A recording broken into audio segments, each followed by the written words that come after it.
día aproximadamente. Puede, pues, resultar extraño a primera vista que ninguna de estas localidades se haya convertido en una ciudad digna de este nombre, pero las transacciones que allí se realizaban carecían del carácter permanente indispensables para la radicación del negocio.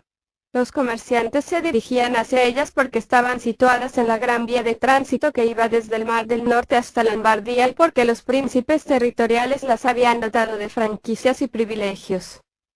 Eran los centros de reunión y los lugares de intercambio donde se encontraban vendedores y compradores procedentes del norte y del mediodía. Luego, unas semanas más tarde, la exótica clientela se dispersaba para no volver hasta el año siguiente. Indudablemente ocurrió, incluso con cierta frecuencia, que una feria se radicara en un lugar donde más tarde existió una aglomeración comercial. Este es, por ejemplo, el caso de Lille, Ypres, Troyes, etc. La feria seguramente debió favorecer el desarrollo de estas ciudades, pero es imposible admitir que lo hayan provocado. Numerosas ciudades importantes proporcionan fácilmente la prueba. Worms, Espira, Maguncia, no fueron jamás sede de una feria. Tournai no celebró ninguna hasta 1284, Leyde hasta 1304 y Gante únicamente en el siglo XV. Se deduce, pues, que la situación geográfica, unida a la presencia de una ciudad o un burgo fortificado, se muestra como condición esencial para un establecimiento comercial. No hay nada menos artificial que la formación de un establecimiento de este tipo. Las necesidades primordiales de la vida comercial, la facilidad de comunicaciones, y la necesidad de seguridad dan cuenta de ello de la manera más natural. En una época más avanzada, cuando la técnica permitió al hombre vencer a la naturaleza e imponer su voluntad a pesar de los obstáculos del clima o del relieve, fue posible sin lugar a dudas edificar las ciudades allí donde el espíritu de empresa y la búsqueda de intereses determinan su emplazamiento. Pero las cosas discurren de otra manera en un momento en que la sociedad no ha adquirido todavía el vigor suficiente para dominar el medio ambiente. Obligada a adaptarse, es este medio precisamente el que marca la pauta de su hábitat. La formación de las ciudades en la Edad Media es un fenómeno casi tan claramente determinado por el medio geográfico y social como los del curso de los ríos por el relieve de las montañas y la dirección de los valles. A medida que se acentúa, a partir del siglo X, el renacimiento comercial de Europa, las colonias mercantiles, instaladas en las ciudades al pie de los burgos, van creciendo ininterrumpidamente. Su población se acrecienta en función de la vitalidad económica.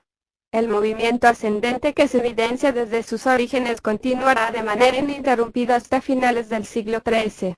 Era imposible que ocurriera de otra manera. Cada uno de los nudos del tránsito internacional participaba naturalmente de la actividad de este y de la multiplicación de los comerciantes tenía necesariamente como consecuencia el crecimiento de su número en todos los lugares donde se había asentado inicialmente, porque esos lugares eran precisamente los más favorables para la vida comercial. Si estos lugares atrajeron a los comerciantes antes que otros fue porque respondía a sus necesidades profesionales mejor que los demás. Así se puede explicar de la manera más satisfactoria por qué, por regla general, las ciudades comerciales más importantes de una región son también las más antiguas. Sobre las primeras aglomeraciones comerciales solo poseemos datos cuya insuficiencia está muy lejos de satisfacer nuestra curiosidad. La historiografía del siglo X y XI se desinteresó por completo de los fenómenos sociales y económicos. Escrita exclusivamente por clérigos y monjes, medía naturalmente la importancia de los hechos en función de lo que estos representaban para la Iglesia. La sociedad laica llamaba su atención solo en la medida en que mantenía relaciones con la sociedad religiosa. No podían omitir el relato de las guerras y de los conflictos políticos que ejercían una repercusión sobre ella, pero ¿cómo habrían de tomarse la molestia de precisar los orígenes de la vida urbana para la que carecían de comprensión y simpatía? Algunas alusiones hechas al azar, algunas anotaciones fragmentarias, con ocasión de alguna revuelta o sublevación, es prácticamente todo con lo que, en la mayoría de los casos, se tiene que contentar el historiador. Hace falta llegar hasta el siglo XII para hallar esporádicamente en algún extraño laico metido a escribir una información un poco más abundante. Los mapas y los relatos nos permiten suplir en cierta medida esta indigencia, pero, a pesar de todo, son muy raros en la época de los orígenes. Hasta finales del siglo XI no comienzan a proporcionar informaciones más abundantes. En cuanto a las fuentes de origen urbano, me refiero a las escritas y compuestas por burgueses, no hay ninguna anterior al final del siglo XII. En cualquier caso estamos obligados a ignorar muchas cosas y a recurrir con demasiada frecuencia, en el apasionante estudio del origen de las ciudades, a la comparación y la hipótesis. Los detalles de cómo se pueblan las ciudades se nos escapan. No se sabe de qué manera se instalaron los primeros comerciantes, si en medio o al lado de la población preexistente. Las ciudades, cuyos recintos comprendían con frecuencia espacios vacíos ocupados por campos y jardines, debieron proporcionarles inicialmente un lugar que pronto llegaría a ser demasiado reducido. Es cierto que, desde el siglo X, en muchas de ellas se les obligó a instalarse extramuros. En Verdun construyeron un recinto fortificado, Negociatorum Claustrum, unido a la ciudad por dos puentes. En Ratisbona, la ciudad de los comerciantes, Urbs Mercatorum, se levanta en las inmediaciones de la ciudad episcopal, igual ocurre con Utrecht, Estrasburgo, etc. En Cambrai los recién llegados se rodean de una empalizada de madera que, al poco tiempo, es sustituida por una muralla de piedra. Sabemos que el recinto urbano de Marsella debió ser ampliado a comienzos del siglo XI. Sería fácil multiplicar estos ejemplos que muestran de forma inapelable la rápida expansión adquirida por las viejas ciudades que, desde el periodo romano, no habían conocido ninguna expansión.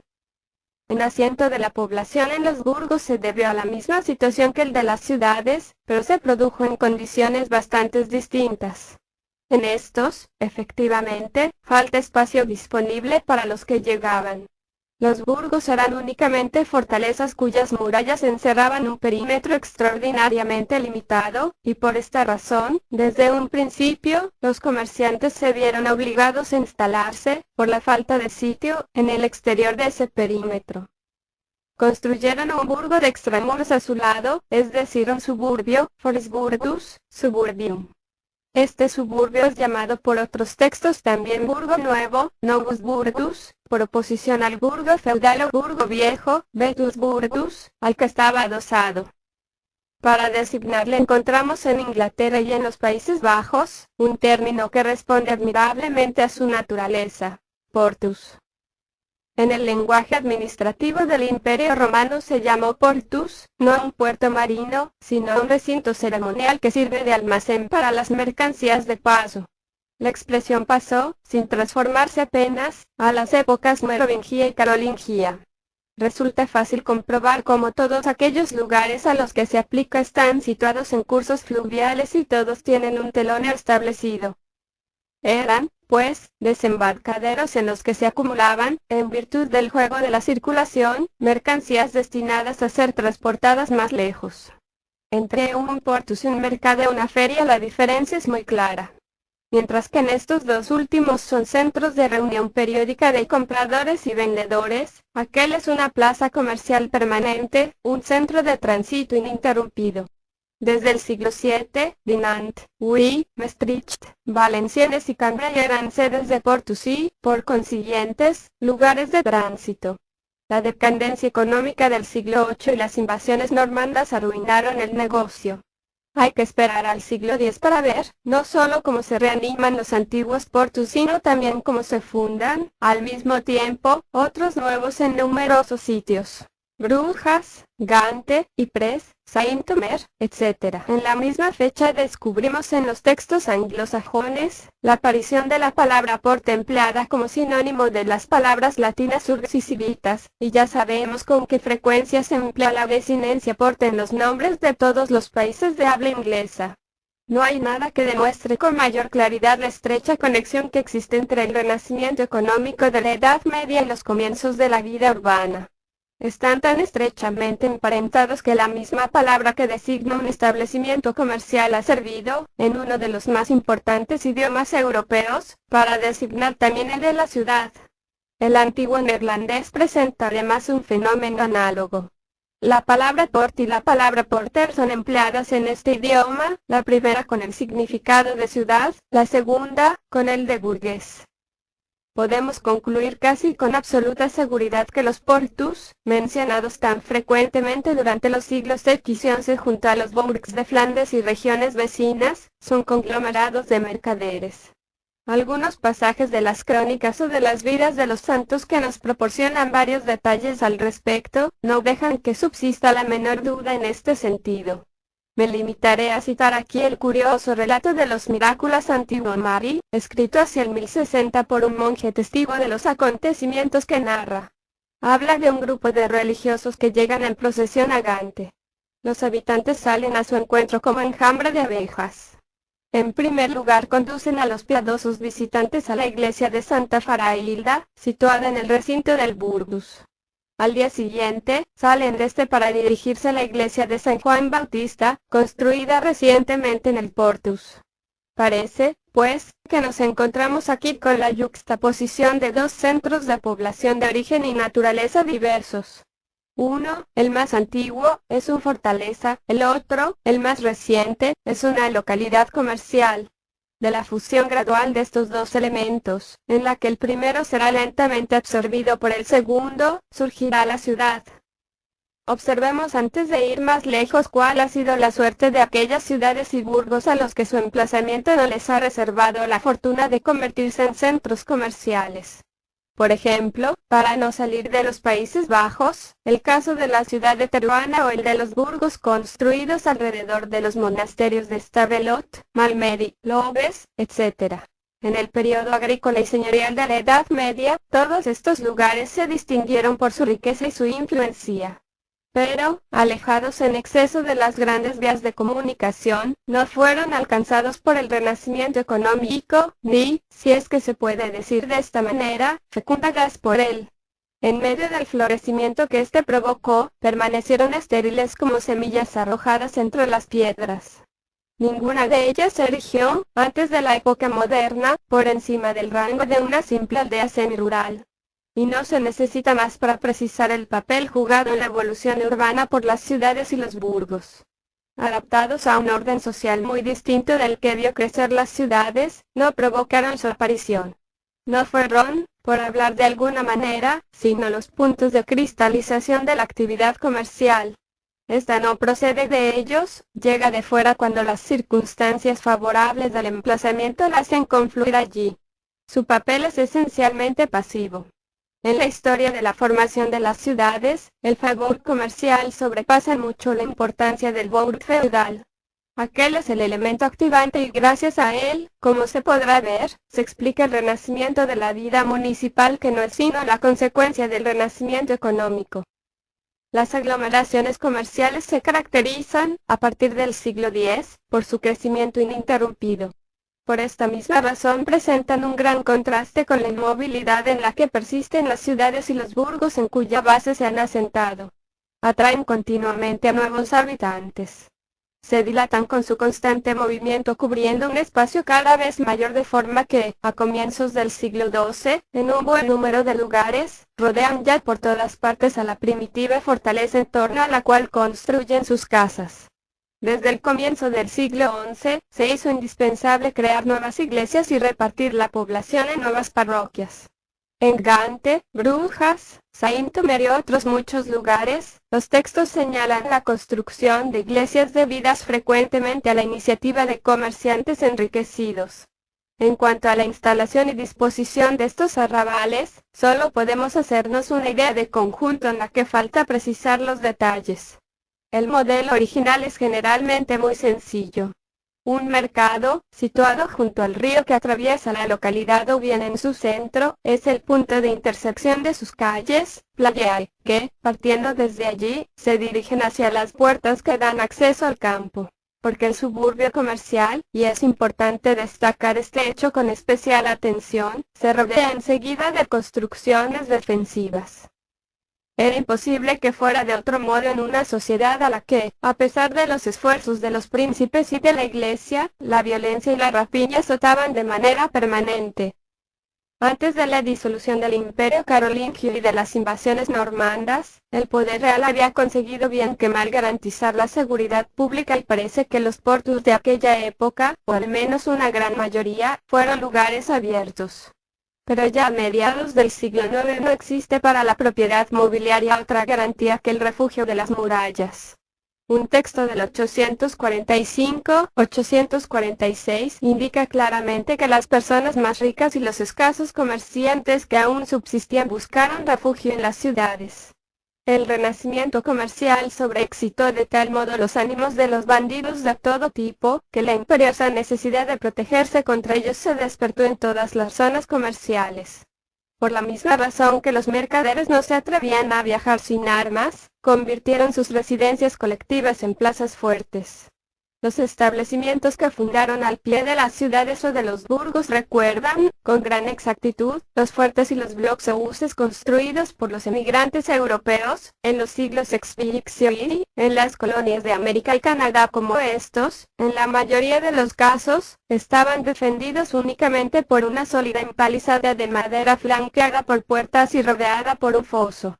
Se puede hallar todavía un recuerdo de estas primeras fortificaciones urbanas, en la costumbre, conservada en heráldica durante mucho tiempo, de representar una ciudad por una especie de vallado circular. Esta burda cerca de madera no tenía otro fin que el de prevenir un asalto por sorpresa. Constituía una garantía contra los bandidos, pero no hubiese podido resistir un sitio en toda regla. En caso de guerra había que quemarla para evitar que el enemigo se emboscara en ella, y refugiarse en la ciudad o en el burgo, como en una poderosa ciudadela. A partir del siglo XII la creciente prosperidad de las colonias mercantiles permitió aumentar su seguridad rodeándolas de muros de piedra, flanqueados por torres, capaces de resistir cualquier ataque. Desde entonces fueron fortalezas. El viejo recinto feudal o episcopal, que continuaba todavía rigiéndose en su centro, perdió de esta manera toda su razón de ser. Paulatinamente se fueron abandonando los muros inútiles, sobre los que se construyeron casas que los cubrieron.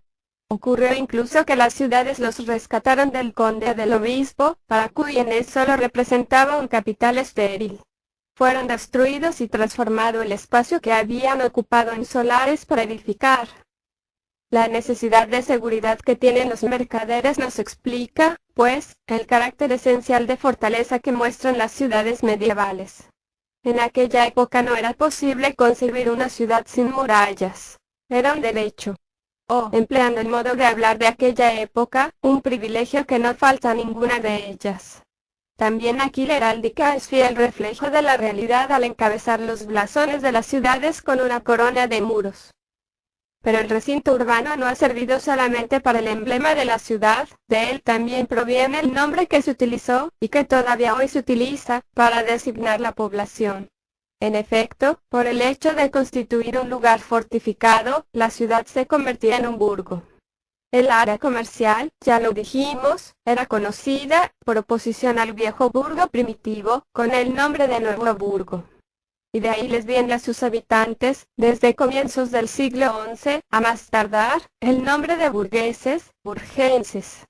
La primera mención que yo conozco de esta palabra corresponde a Francia, donde aparece a partir del 1007. La encontramos en Flandes, en Saint-Omer, en el 1056.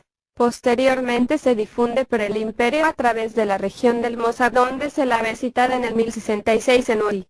Por tanto, son los habitantes del burgo nuevo, es decir, del burgo comercial, los que recibieron, o más probablemente los que cedieron, la denominación del burgués. Resulta curioso observar cómo jamás se aplica a los habitantes del burgo viejo, que aparecen con el nombre de castellano de castrenses. Esta es una prueba más, y especialmente significativa, de las razones que existen para buscar el origen de la población urbana, no entre la población de las fortalezas primitivas, sino entre la población inmigrada que el comercio hace fluir en torno a ellas y que, desde el siglo XI, comienza a absorber a los antiguos habitantes. La denominación del burgués no fue utilizada en un principio por todo el mundo. Junto a ella se ha seguido empleando la de cives según la antigua tradición. En Inglaterra y en Flandes se encuentran también los términos portman y porters, que cayeron en desuso hacia finales de la Edad Media, pero que confirman a la vez la total identidad, que ya hemos constatado, entre el Porius y el Nuevo Burgo.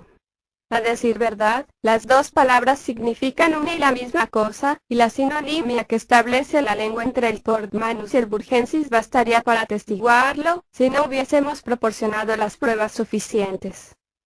¿Bajo qué apariencia conviene representarse a la burguesía primitiva de las aglomeraciones comerciales? Es evidente que no se componía exclusivamente de mercaderes viajeros como los que hemos descrito en el capítulo precedente. Debía incluir, junto a estos, a un número más o menos considerable de individuos empleados en el desembarco y transporte de mercancías, en el aparejo y aprovisionamiento de barcos, en la confección de vehículos, toneles y cajas, en una palabra, de todos aquellos accesorios indispensables para la práctica de los negocios. Esta traía necesariamente hacia la naciente ciudad a las gentes de los alrededores que buscaban trabajo. Se puede percibir claramente, desde comienzos del siglo XI, una verdadera atracción de la población rural por la población urbana. Cuanto más aumentaba la densidad de ésta, más intensificaba la acción que ejercía a su alrededor. Para cubrir sus necesidades cotidianas necesitaba no solo una cantidad, sino una variedad creciente de gentes con oficio. Los escasos artesanos de las ciudades y de los burgos no podían evidentemente responder a las exigencias cada vez mayores de los recién llegados. Por consiguiente, hizo falta que vinieran de fuera los trabajadores de las profesiones más indispensables: panaderos, cerveceros, carniceros, herreros, etc. Pero el comercio a su vez fomentaba la industria. En todas aquellas regiones en las que ésta había sido instalada en el campo, aquel se esforzó e inicialmente consiguió atraerla, y después concentrarla, en las ciudades. En este sentido Flandes nos proporciona uno de los ejemplos más instructivos. Ya se ha visto cómo, tras la época céltica, el oficio de tejedor no dejó de difundirse ampliamente. Los paños confeccionados por los campesinos habían sido transportados a zonas alejadas, antes de las invasiones normandas, por la navegación frisona. Los mercaderes de las ciudades no debieron, por su parte, pasar por alto la oportunidad de sacar partido. Desde finales del siglo X sabemos que transportaban paño a Inglaterra. Aprendieron pronto a distinguir la excelente calidad de la lana inglesa y la introdujeron en Flandes, donde la trabajaron. De esta manera se transformaron en creadores de puestos de trabajo y naturalmente atrajeron a las ciudades a los tejedores del país. Estos tejedores perdieron desde entonces su carácter rural para convertirse en simples asalariados al servicio de los mercaderes. El aumento de la población favoreció evidentemente la concentración industrial. Gran número de pobres afluyeron hacia las ciudades, donde la tejeduría, cuya actividad crecía en función del desarrollo comercial, les garantizaba un medio de subsistencia. En todo caso parece que llevaron una existencia miserable. La competencia que se hacían los unos a los otros en el mercado de trabajo permitía a los mercaderes pagarles un precio bajo. Los datos que de ellos poseemos, los más antiguos son del siglo XI, nos los describen con el aspecto de una plebe brutal, inculta y descontenta. Los terribles conflictos sociales que la vida industrial haría surgir en el Flandes de los siglos XII y XIV, están ya en germen en la época de la formación de las ciudades. La oposición del capital y del trabajo es tan antigua como la burguesía. En cuanto a la vieja tejeduría rural, se puede decir que desaparece rápidamente. No puede competir con la de las ciudades, surtida convenientemente de materia prima por el comercio y con una técnica más avanzada, ya que los mercaderes no dejan de mejorar, en función de la venta, la calidad de las telas que exportan, organizando y dirigiendo personalmente los talleres donde se tejían y teñían. En el siglo XII consiguen que sus telas no tengan rival en los mercados europeos gracias a la finura del tejido y a la belleza de los colores. Además aumentan las dimensiones. Los antiguos mantos payía, de forma cuadrada, que fabrican los tejedores del campo, fueron reemplazados por piezas de paño de 30 a 60 varas, de confección más económica y de exportación más fácil. Los paños de Flandes se convirtieron de esta manera en una de las mercancías más buscadas del gran comercio. La concentración de su industria en las ciudades siguió siendo, hasta el final de la Edad Media, la causa principal de la prosperidad de estas y contribuyó a darles ese carácter de grandes centros manufactureros que confiaba en Uruguay, gante y tras una originalidad tan acentuada. Si la industria del tejido gozó en Flandes de un prestigio incomparable, no se restringió evidentemente a este país. Una gran cantidad de ciudades del norte y del mediodía francés, de Italia y de la Alemania renana se dedicaron a ella, con provecho. Los paños alimentaron el comercio medieval más que cualquier otro producto manufacturado. La metalurgia gozó de una importancia mucho menor, ya que se limitaba casi exclusivamente a trabajar el cobre, al que deben su fortuna un cierto número de ciudades, entre las que hay que citar especialmente a Dinant en el Valle del Mosa. Pero, sea cual sea el tipo de industria, en todas partes obedece a aquella ley de concentración que ya hemos señalado en Flandes. En todas partes las áreas urbanas atraen hacia ellas, gracias al comercio, a la industria rural. En la época de la economía señorial, cada centro de explotación, fuera pequeño o grande, cubría de la mejor manera todas sus necesidades. El gran propietario mantenía en su corte artesanos siervos, lo mismo que cada campesino construía su propia casa o confeccionaba con sus propias manos los muebles o los útiles que le eran indispensables. Los buhoneros, los judíos y los pocos comerciantes que venían de tiempo en tiempo se encargaban del resto. Se vivía en una situación bastante parecida a la que se produce actualmente en muchas regiones de Rusia. Todo esto cambia cuando las ciudades comienzan a ofrecer a los habitantes del campo el medio de conseguir en ellas toda clase de productos industriales. Y así se establece entre la burguesía y la población rural ese intercambio de servicios del que ya hablamos anteriormente. Los artesanos, de los que se abastece la burguesía, encuentran también en el campesinado una clientela asegurada. El resultado fue una división del trabajo muy diferenciada entre las ciudades y el campo. Este se dedicó exclusivamente a la agricultura y aquellas a la industria y el comercio, y este estado de cosas se mantuvo durante toda la Edad Media. Esta situación resultaba mucho más ventajosa para la burguesía que para el campesinado. Por esta razón las ciudades se dedicaron enérgicamente a mantenerlo. No dejaron jamás de combatir toda tentativa de introducir la industria en el campo. Defendieron celosamente el monopolio que garantizaba su existencia. Hay que aguardar a la época moderna para que se resignen a renunciar a un exclusivismo incompatible en ese momento con el desarrollo económico. La burguesía, cuya doble actividad comercial e industrial acabamos de esbozar, se encuentra desde el principio con múltiples dificultades que solo consigue superar con el tiempo. Nada estaba preparado para recibirla en las ciudades y burgos donde se instala. Se la debió considerar como causa de perturbación y se podría llegar a afirmar que fue acogida por lo general con muestras de desagrado.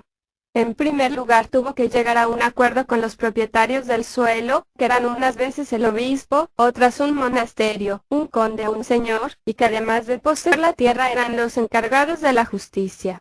También ocurría con frecuencia que el espacio ocupado por el Portus o el Nuevo Burgo dependía parcialmente de muchas jurisdicciones o señoríos. Estaba destinado a la agricultura y la inmigración de los recién llegados lo transformaba repentinamente en solares edificables. Tuvo que pasar algún tiempo antes de que los poseedores de tierras se percatasen del beneficio que podían sacar. En un principio se quejaban fundamentalmente de los inconvenientes de la llegada de estos colonos cuyo género de vida escapaba a sus hábitos o chocaba con las ideas tradicionales. Inmediatamente estallaron conflictos. Eran inevitables si tenemos en cuenta que los recién llegados, en su calidad de extranjeros, no estaban dispuestos a respetar intereses, derechos y costumbres que les incomodaban. Bien que mal hubo que hacerles un sitio y, a medida que su número iba creciendo, sus usurpaciones fueron cada vez más sutiles. En 1099, en Beauvais, el capítulo llevó a cabo un proceso contra los tintoreros que habían ensuciado de tal manera el curso del río que no podían funcionar sus molinos. En otros lugares vemos a un obispo o un monasterio disputando a los burgueses las tierras que ocupan. A pesar de todo, de buen grado por la fuerza, no hubo más remedio que entenderse. En Arras, la abadía de Saint-Vaast acabó por ceder sus cultivos y dividirlos en parcelas. Se encuentran hechos análogos en Gante y en Douai y se puede admitir la generalidad de negociaciones de este tipo a pesar de la penuria de nuestros datos. Todavía hoy, los nombres de las calles, en muchas ciudades, recuerdan la fisionomía agrícola que presentaban en su origen. En Gante, por ejemplo, una de las arterias principales se conoce actualmente con el nombre de Calle de los Campos del Gstrat, y en sus aledaños encontramos la Plaza de Cultura. A la diversidad de propietarios respondía la diversidad de regímenes a los que estaban sometidas las tierras.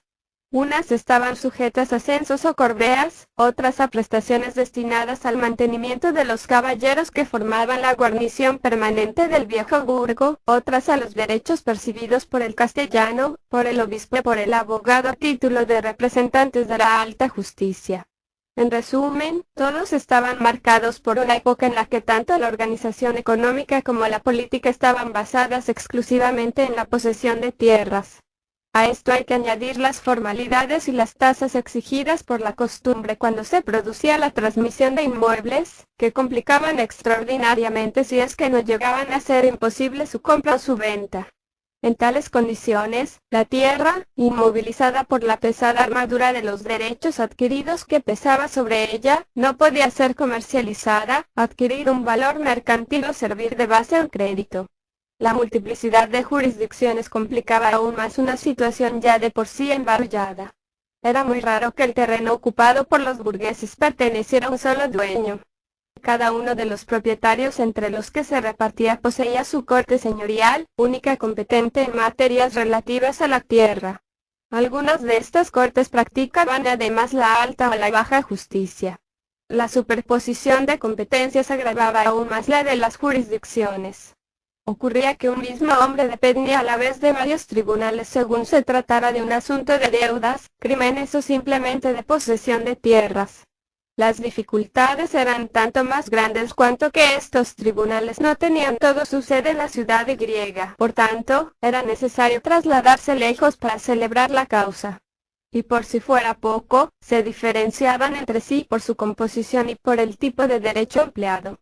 Junto a las cortes señoriales, subsistía casi siempre un antiguo tribunal de regidores situado en la ciudad o en el burgo. La corte eclesiástica de la diócesis se interesaba no solo en los asuntos concernientes al derecho canónico, sino también en todos aquellos en los que algunos miembros del clero estaban interesados, esto sin contar la gran cantidad de cuestiones de sucesión, estado civil, matrimonio, etc. Si se atiende a la condición de las personas, la complejidad se muestra aún mayor. El medio urbano en formación presenta, en este sentido, todo tipo de contrastes y de matices. Nada más curioso que la naciente burguesía. Los comerciantes, ya lo vimos más atrás, eran tratados efectivamente como hombres libres. Pero no ocurría lo mismo con un gran número de inmigrantes que, atraídos por el deseo de encontrar trabajo, afluían hacia la ciudad, ya que procedentes casi siempre de los alrededores, no podían disimular su estado civil. El señor de cuyo dominio se habían escapado podía dar con ellos fácilmente. Las gentes de su pueblo les reconocían cuando venían a la ciudad. Se conocía a sus padres, se sabía que eran siervos, ya que la servidumbre era la condición general de las clases rurales, y, por consiguiente, les resultaba imposible reivindicar, como los mercaderes, una libertad que estos últimos disfrutaban gracias únicamente a la ignorancia que se tenía de su anterior condición. Así la mayoría de los artesanos conservaba en la ciudad su servidumbre original. Existía, si es que se puede decir así, incompatibilidad entre su nueva condición social y su condición jurídica tradicional. A pesar de haber dejado de ser campesinos, no podían borrar la marcha con la que la servidumbre había marcado a la clase rural. Si intentaban disimularla, no faltaban quienes los llamasen bruscamente a la realidad. Bastaba con que un señor los reclamase, para que fueran obligados a seguirle y a reintegrarse al dominio del que habían huido. Los propios mercaderes eran afectados indirectamente por los golpes de la servidumbre. Si se querían casar, la mujer que elegían pertenecía casi siempre a la clase servil. Solamente los más ricos podían ambicionar el honor de casarse con la hija de algún caballero a quien habían pagado sus deudas. Para los demás, su unión con una sierva tenía como consecuencia la no libertad de sus hijos. En efecto, la tradición atribuye a los hijos el derecho de su madre en virtud del adagio partus ventrem sequitur, y es fácilmente comprensible la incoherencia que esto suponía para las familias. La libertad que el mercader disfrutaba para sí no podía transmitir a sus hijos. Por el matrimonio reintegraba la servidumbre a su hogar. Cuántos rencores, cuántos conflictos surgieron fatalmente de una situación tan contradictoria. Evidentemente, el derecho antiguo, al pretender imponerse en un medio social al que ya no estaba adaptado, estaba abocado a estos absurdos e injusticias que pedían irresistiblemente una reforma. Por otra parte, mientras que la burguesía nacía y adquiría fuerza por su número, la nobleza retrocedía paulatinamente ante ella y le cedía su puesto. Los caballeros, establecidos en el burgo de la ciudad, no tenían ninguna razón para permanecer allí desde que la importancia militar de sus viejas fortalezas había desaparecido. Se puede percibir con mucha claridad, al menos en el norte de Europa, cómo se retiran al campo y abandonan las ciudades. Solamente en Italia y en el mediodía francés continúan residiendo en ellas. Sin duda, hay que atribuir este hecho a la conservación en estos países de las tradiciones y, en cierta medida, de la organización municipal del Imperio Romano. Las ciudades de Italia y de Provenza habían estado demasiado estrechamente vinculadas a los territorios de las que eran sus centros administrativos como para no mantener con ellos, en el momento de la decadencia económica de los siglos VIII y IX, unas relaciones más estrechas que en cualquier otra parte. La nobleza, cuyos feudos se esparcían por todo el campo, no adquirió ese carácter rural que caracterizó a la de Francia, Alemania o Inglaterra. Fijó su residencia en las ciudades donde vivía de las rentas de sus tierras. En ellas construyó, desde la Alta Edad Media, aquellas torres que aún hoy en día dan un aspecto tan pintoresco a las viejas ciudades de Toscana. No se desembarazó de la impronta urbana con la que la antigua sociedad estaba tan profundamente marcada. El contraste entre la nobleza y la burguesía parece menos chocante en Italia que en el resto de Europa. En la época del Renacimiento comercial, vemos cómo los nobles se integran incluso en los negocios de los mercaderes y comprometen en ellos una parte de sus rentas. Quizá por esta razón el desarrollo de las ciudades italianas difiere profundamente del de las ciudades del norte. En estas últimas, solo de manera excepcional puede hallarse de vez en cuando, aislada y como perdida en medio de la sociedad burguesa, una familia de caballeros. En el siglo XII se ha cumplido en casi todas partes el éxodo de la nobleza hacia el campo. Pero este es un problema aún muy poco conocido y del que hay que esperar que investigaciones ulteriores arrojen un poco más de luz. Se puede suponer entre tanto que la crisis económica con la que tuvo que enfrentarse la nobleza en el siglo XII a causa de la disminución de sus rentas influyó en su desaparición de las ciudades. Debió encontrar ventajoso vender a los burgueses los fondos que poseía y cuya transformación en solares edificables había aumentado enormemente su valor. La situación del clero no se modificó sensiblemente por el flujo de la burguesía a las ciudades y a los burgos. Si les produjo algunos inconvenientes, también tuvo ventajas. Los obispos tuvieron que luchar para mantener intactos, frente a los recién llegados, sus derechos jurídicos y señoriales. Los monasterios y los capítulos se vieron obligados a permitir que se construyeran casas en sus campos y sus cultivos.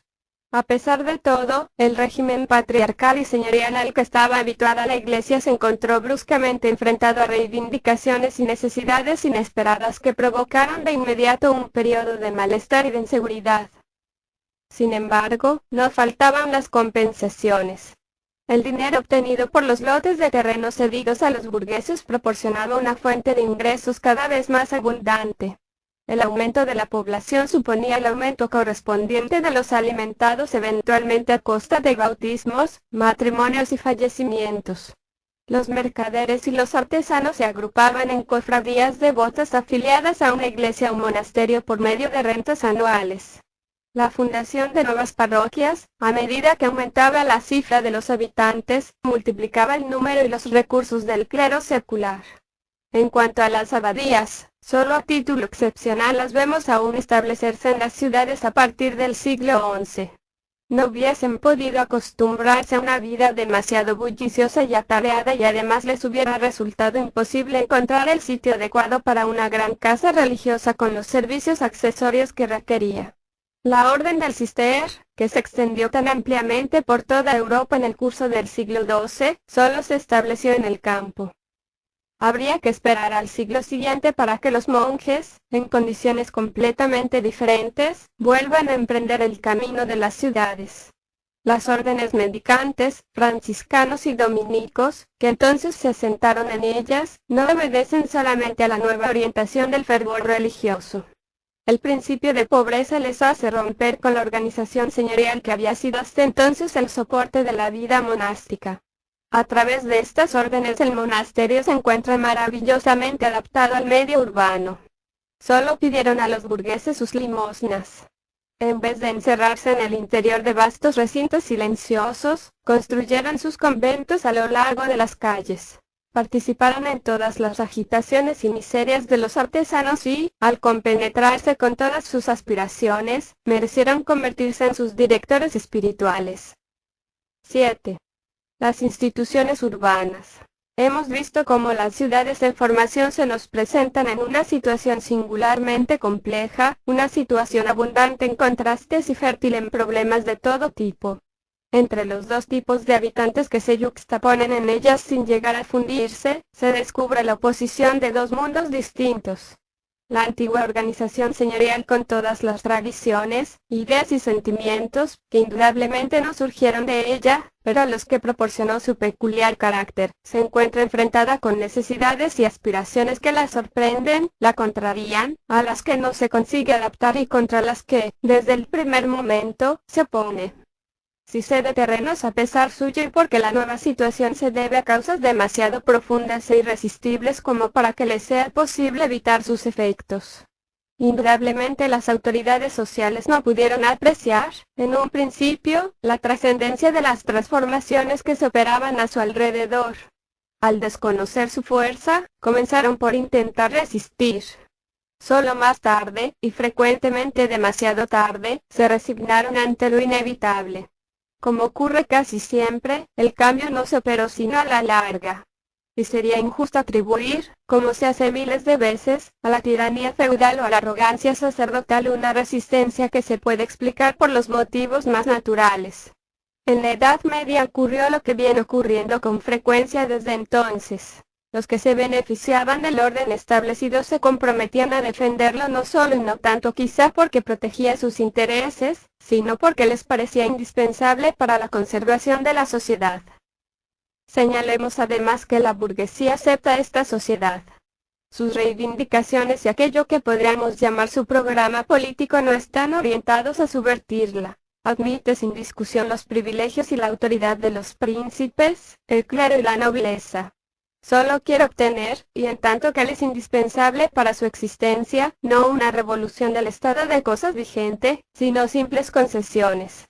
Y estas concesiones se limitan a sus propias necesidades, desinteresándose por completo de las de la población rural de la que procedía.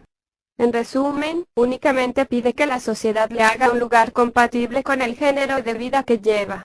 No es una clase revolucionaria y si eventualmente acude a la violencia no es por odio hacia el régimen, sino simplemente para obligarle a ceder. Basta con echar una ojeada sobre sus principales reivindicaciones para convencerse de que no van más allá de lo estrictamente necesario. Se trata, antes que nada, de la libertad personal, que garantizará al mercader o al artesano la posibilidad de ir y venir, residir donde quiera y poner a punto su persona, así como la de sus hijos, al abrigo del poder señorial. Inmediatamente después reclama la concesión de un tribunal especial, gracias al cual el burgués podrá eludir la multiplicidad de jurisdicciones de las que depende y los inconvenientes que el procedimiento formalista del antiguo derecho impone a su actividad social y económica. Se pretende además el establecimiento en la ciudad de una paz, es decir, una legislación penal que garantice la seguridad. La abolición de las prestaciones que resultan más incompatibles con la práctica del comercio y de la industria, y con la posesión y la adquisición del suelo. Finalmente, un grado más o menos extenso de autonomía política y de self-government local. Todo esto estaba bastante lejos de constituir un conjunto coherente y de justificarse por principios teóricos. No hay nada más ajeno al espíritu de los burgueses primitivos que una concepción de los derechos del hombre y del ciudadano. La propia libertad personal en absoluto es reivindicada como un derecho natural. Solo se la busca por las ventajas que confiere. Lo cual es tan cierto que, en Arras, por ejemplo, los mercaderes intentan hacerse pasar por siervos del monasterio de Saint-Vaast con el fin de disfrutar de la exención del impuesto del que éste disputaba. Únicamente a partir del siglo XI nos encontramos con las primeras tentativas de lucha dirigidas por la burguesía contra el estado de cosas que está padeciendo. Desde entonces ya jamás se detendrán sus esfuerzos. A través de peripecias de toda índole, el movimiento de reforma tiene irresistiblemente a su meta, se enfrenta, si es preciso, en abierta lucha contra las resistencias que se le oponen y finalmente logra, en el curso del siglo XII, dotar a las ciudades de instituciones municipales esenciales que servirán de base a sus constituciones.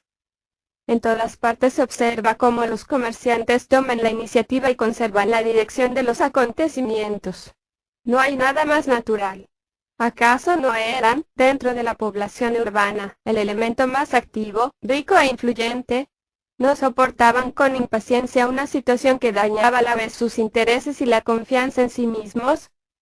Legítimamente se podría comparar el papel que representaban entonces, a pesar de la enorme diferencia de época y medio, con el que asumirá la burguesía capitalista, desde finales del siglo XVIII, en la revolución política que puso fin al antiguo régimen. En ambos casos, el grupo social que estaba más directamente interesado en el cambio se puso a la cabeza de la oposición y fue seguido por las masas. La democracia, en la Edad Media como en la actualidad, comienza por seguir el impulso de una élite que impone su programa a las confusas aspiraciones del pueblo. Las ciudades episcopales fueron, en un principio, el teatro de la lucha. Sería erróneo atribuir este hecho a la personalidad de los obispos. Por el contrario, la gran mayoría de ellos se distingue por su interés por el bien común.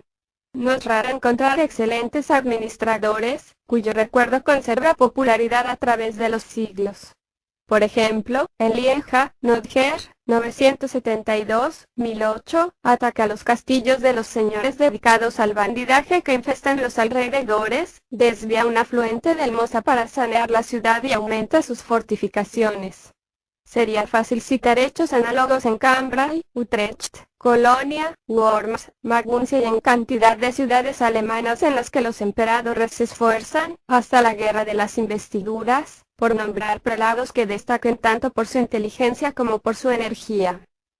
Pero cuanta más conciencia tenían los obispos de sus deberes, más pretendían defender su gobierno contra las reivindicaciones de sus súbditos y mantenerles bajo un régimen autoritario y patriarcal. La confusión que existía entre poder espiritual y temporal hacía que toda concesión les pareciese peligrosa para la Iglesia.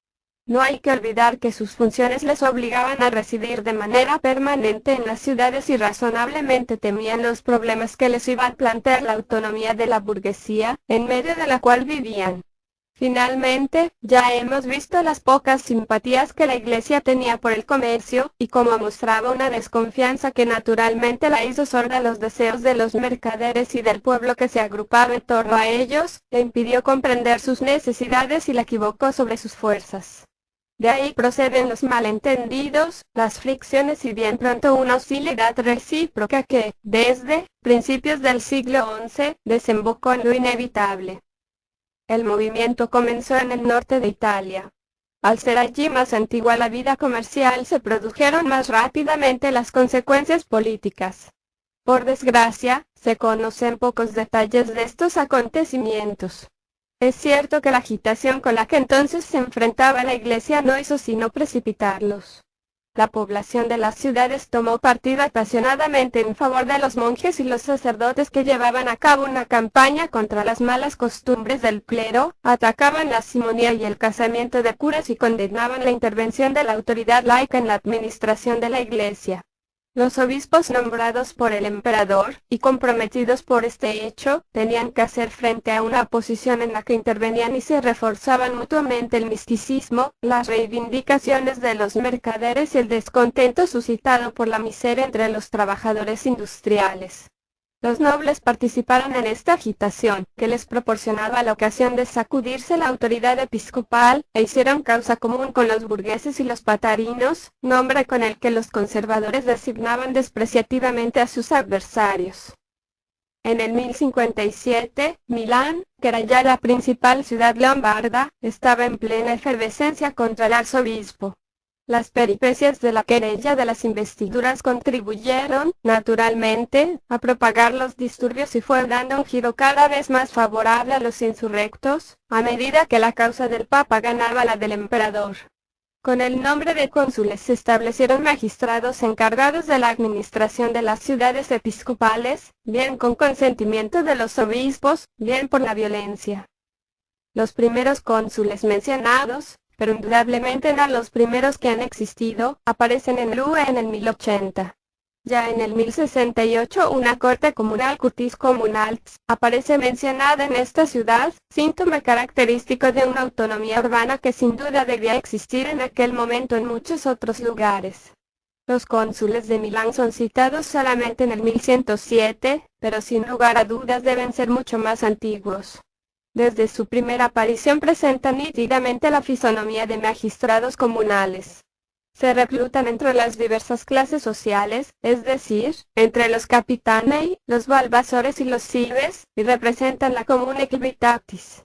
Lo más característico de esta magistratura es su carácter anual por el que se opone diametralmente a los cargos vitalicios que son los únicos que conoció el régimen feudal. Esta provisionalidad en los cargos es consecuencia de su carácter electivo. Al adueñarse del poder, la población urbana se lo confía a delegados nombrados por ella misma. Así se confirma el principio de control al mismo tiempo que el de elección. La comuna municipal, desde sus primeras tentativas de organización, crea los instrumentos indispensables para su funcionamiento y se compromete sin dudar en la vía que desde entonces no ha dejado de seguir. El consulado se expande rápidamente desde Italia a las ciudades de Provenza, prueba evidente de su adaptación perfecta a las necesidades que se imponían a la burguesía. Marsella posee cónsules desde comienzos del siglo XII y, a más tardar, en 1128, posteriormente los encontramos en Arles y en Nimes, extendiéndose después por el mediodía francés a medida que el comercio se va difundiendo y, con él, la transformación política que le suele acompañar. Las instituciones urbanas nacen en la región flamenca y el norte de Francia, casi al mismo tiempo que en Italia. ¿Por qué habría de extrañarnos si esta región, como Lombardía, era la sede de un poderoso centro comercial? Felizmente las fuentes son en este sitio mucho más abundantes y precisas, y nos permiten seguir con claridad suficiente la marcha de los acontecimientos. Las ciudades episcopales no atraen exclusivamente la atención. Aparecen, junto a ellas, otros centros de actividad. Pero estas comunas, cuya naturaleza hay que observar ante todo, se forman en los muros de las cites. La primera cronológicamente, y también felizmente la mejor conocida, es la de Cambrai. Durante el siglo XI la prosperidad de esta ciudad había aumentado considerablemente. En la base de la antigua ciudad se había agrupado un suburbio comercial que quedó encerrado, en el 1070, por un recinto amurallado. La población de este suburbio soportaba de mala manera el poder del obispo y de su alcaide. Se preparaba secretamente para la revuelta cuando, en el 1077, el obispo Gerardo II debió ausentarse para ir a recibir en Alemania la investidura de manos del emperador. Apenas se había puesto en camino cuando, bajo la dirección de los comerciantes más potentados de la ciudad, el pueblo se levantó y, apoderándose de las puertas, proclamó la comuna comunio. Los pobres, los artesanos y, sobre todo, los tejedores se lanzaron a la lucha con tanto más apasionamiento cuanto que un cura reformista, llamado Ramírez, denunciaba al obispo como simoníaco y excitaba en el fondo de sus corazones aquel misticismo que, en aquel mismo momento, sublevaba a los patarinos lombardos. Como en Italia, el fervor religioso comunicó su fuerza a las reivindicaciones políticas y se declaró la comuna en medio del entusiasmo general. Esta comuna de Cambrai es la más antigua de todas las que se conocen al norte de los Alpes. Aparece como una organización de lucha y como una medida de salvación pública. Efectivamente, había que esperar el retorno del obispo y prepararse para hacerle frente. Se imponía la necesidad de una acción unánime. Se exigió a todos un juramento que estableciese entre ellos la solidaridad indispensable, y es precisamente esta asociación jurada por los burgueses, ante la eventualidad de una batalla, lo que constituye la aportación esencial de esta primera comuna. Su éxito fue efímero. El obispo, al enterarse de los acontecimientos, se apresuró a acudir y consiguió restaurar momentáneamente su autoridad, pero la iniciativa de los cambresienses no tardó en suscitar imitadores. Los años siguientes están marcados por la constitución de comunas en la mayoría de las ciudades de Francia septentrional. En San Quintín hacia el 1080, en Beauvais hacia el 1099, en Noyon en el 1108, 1109 y en Laon en 1115. Durante los primeros momentos, la burguesía y los obispos vivieron en un estado de hostilidad permanente, en pie de guerra, por decirlo de alguna manera. Solo la fuerza podía triunfar entre adversarios igualmente convencidos de la verdad de sus posiciones. Yves de Chartres exhorta a los obispos para que no cedan y consideran nulas las promesas que, bajo la presión de la violencia, hicieron a los burgueses. Gilberto de Nogent, por su parte, con un desprecio marcado por el odio, habla de esas pestilentes comunas que rigen los siervos contra sus señores para sustraerse a su autoridad y arrebatarles sus más legítimos derechos. A pesar de todo, las comunas triunfaron. No solamente tenían la fuerza que da el número, sino también el apoyo real que, en Francia, a partir del reinado de Luis VI, comienza a reconquistar el terreno perdido y a interesarse por su causa. Igual que los papas en su lucha contra los emperadores alemanes se apoyaron en los patarinos de Lombardía, los monarcas capetos del siglo XII favorecieron la causa de los burgueses. Indudablemente no es posible atribuirles una política coherente. Su conducta parece, a primera vista, llena de contradicciones. Pero no es menos cierto que muestran una tendencia general a tomar partido por las ciudades. El interés de la corona les impulsaba de manera tan imperiosa a sostener a los adversarios del feudalismo como para no dejar de otorgar su apoyo, cada vez que lo podían hacer sin comprometerse, a aquellos burgueses que, al rebelarse contra sus señores, combatían en el fondo a favor de las prerrogativas reales. Tomar al rey como árbitro de sus disputas era para las partes en conflicto una manera de reconocer su soberanía. La entrada en la escena política de los burgueses tuvo de esta manera por consecuencia el debilitamiento del principio contractual del Estado feudal en beneficio del principio autoritario del Estado monárquico. Era imposible que los reyes no se dieran cuenta y no aprovecharan todas las ocasiones para mostrar su tutela a las comunas que, sin quererlo, trabajaban tan útilmente para ellos. Si se conoce especialmente con el nombre de comunas a las ciudades episcopales del norte de Francia, cuyas instituciones municipales fueron el resultado de la insurrección, importa mucho no exagerar ni su importancia ni su originalidad. No es posible establecer una diferencia esencial entre las ciudades con comunas y las demás ciudades. No se distinguen entre sí, sino por caracteres accesorios. En el fondo, su naturaleza es la misma y todas en realidad son igualmente comunas. En todas, en efecto, los burgueses forman una corporación, una universitas, comunitas o comunio, en la que todos sus miembros, solidarios entre sí, constituyen las partes inseparables. Sea cual sea el origen de su liberación, la ciudad medieval no consiste en una simple amalgama de individuos. Ella misma es un individuo, pero un individuo colectivo, una personalidad jurídica. Todo lo que se puede reivindicar en favor de las comunas estricto sensu es la especial claridad de sus instituciones, una separación nítida entre los derechos del obispo y los de los burgueses, y una preocupación evidente por salvaguardar la condición de estos mediante una poderosa organización corporativa. Pero todo ello deriva de las circunstancias que han presidido el nacimiento de las comunas. Conservaron las huellas del carácter de insurrección de su constitución, sin que por ello se les pueda asignar un lugar privilegiado en el conjunto de las ciudades. Se puede observar incluso cómo algunas de ellas han disfrutado de prerrogativas menos especiales, de una jurisdicción y de una autonomía menos completas que las de localidades en las que la comuna había llegado a través de una evolución pacífica. Es un error evidente reservarles, como se suele hacer a veces, el nombre de señoríos colectivos. Más adelante veremos cómo todas las ciudades completamente desarrolladas fueron tales señoríos. Por consiguiente, la violencia no es ni mucho menos indispensable para la formación de instituciones urbanas.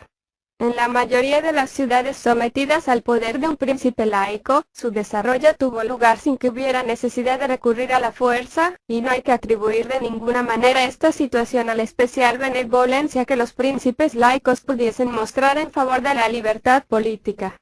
Pero los motivos que impulsaban a los obispos a hacer frente a los burgueses no afectaban a los grandes señores feudales. No tenían la menor hostilidad frente al comercio.